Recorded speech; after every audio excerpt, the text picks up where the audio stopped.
Hello. Hi, guys.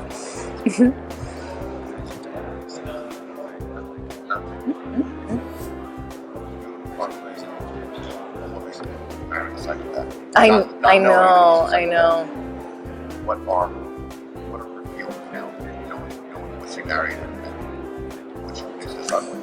I think I was saying this earlier. I think that's part of her pathology, because she must have some, right? Is that she's less concerned about all the murdering and more concerned about the betrayal. So while yes, that it's tragic that her ex-husband killed people, and it's awful, and she certainly has sympathies. I think that what she carries around with her is less about that, more about how it involves the betrayal aspect, and how for her, and how she didn't know about that. Was there part of it that feels she should have? Yeah. I mean, girls are dead now because she didn't see it, and she even says that at some point. She does confess that I think she there's a line where I say I just didn't know, and I think that when she says that, she's probably said it a lot. It's almost to try and convince herself, to reassure herself that did she see it, and she just wasn't aware of it. I don't know yet. Worries that she could have been any of those other persons who were if she didn't. That's a good question. I don't know that she would allow herself to go there.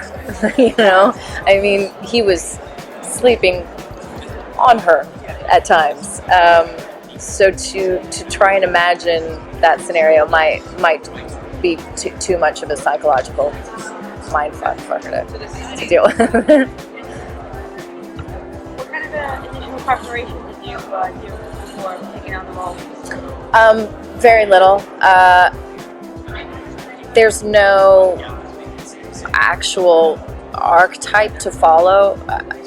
Serial killers' wives are, in general, they're mostly non-existent, and the few of them that are out there don't match up in any way with this character, intellectually or psychologically or emotionally.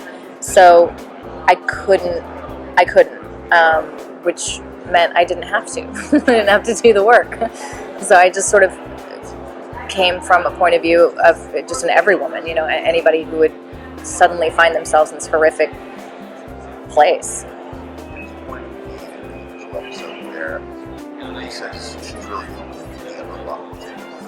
So he sort of puts her on as a story apart from her. Mm-hmm. She almost doesn't fit the profile of what he would target in his films. What is it that you think is special that it's on that pedestal? I think he's full of shit when he says that. Honestly, I do. Because love is a verb, and what he demonstrates later on is not love. So I think that he wants people to think that there's this one true special romance. I think it's like the romance that he's craving, and he's crazy. So I don't buy it. And why didn't he? I can't answer that because it's a spoiler. So sorry. It's a really intelligent take on the story we've seen before. Right. Many movies, series. Is that why you wanted to be a part of this? Yeah, I mean, well, first of all, it didn't feel like a pilot when I read it, and when I watched it, it felt like something that we were already I already knew. You watch it and you instantly are with them, and it doesn't feel like there's all this establishing and all the usual traps, but also the human element that Kevin Williamson has brought into the story that separates it from just it's not really my.